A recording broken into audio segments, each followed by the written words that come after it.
Salem, Massachusetts in 1692, there were a series of witchcraft cases brought on. More than 200 people were accused of practicing witchcraft, and 20 were killed during the hysteria. The belief that the devil had witches working for him was a real fear during this time. This fear was confirmed when Tituba, one of the accused, confessed that she and 2 others were witches. Her confession is the main reason why the Salem witch trials happened.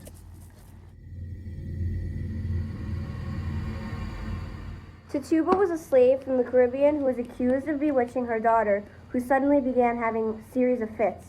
Like many others, Tituba was accused of witchcraft due to her life as a slave. Many slaves and other people who lived in isolation and poverty were accused of being witches due to the long times they spent away from people, with plenty of time to practice their witchcraft.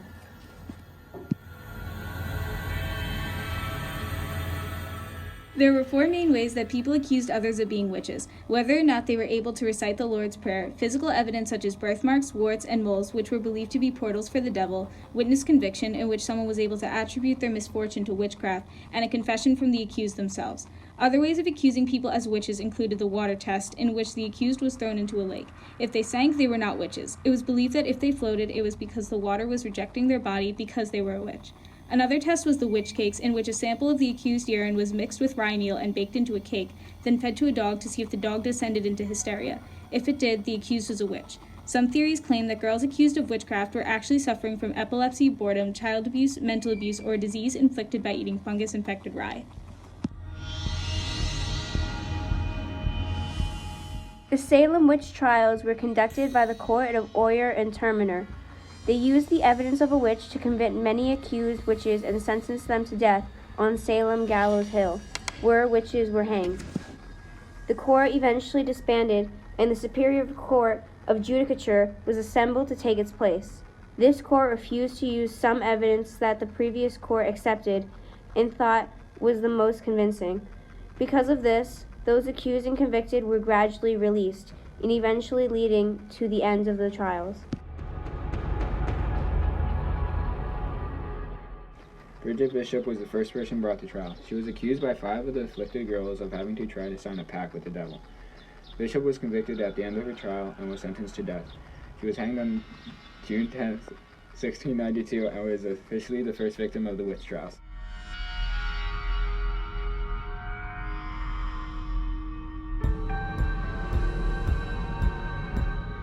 One of the first executions was Giles Corey, who refused to enter a plea and was then tortured until his death.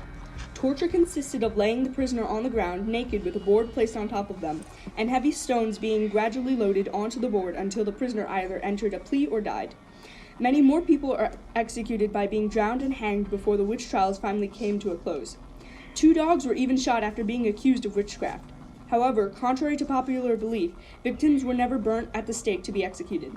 As trials and executions grew more common, the colonists seriously began to doubt that so many people could be guilty of being witches, and they feared that many innocent people had been executed. Local clergymen began speaking against the trials and tried to stop them.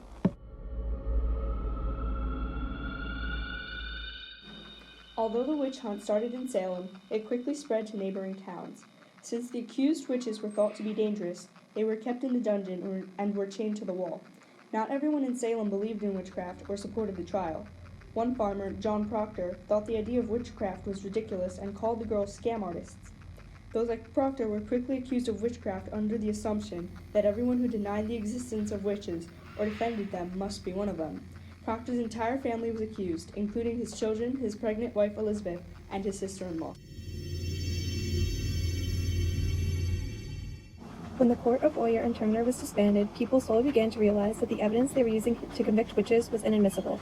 All these notions spread, and more people came to the conclusion that so many people can possibly be guilty of the same crime. People continued to speak out against the trials. Thomas Brattle spoke out in defense of those accused and said that whatever hallucinations they were seeing were merely figments of their imagination. Those convicted, including Giles Corey, began to take their executions with great character, making people doubt that they were actually witches. All of these combined caused the witch trials to gradually come to an end.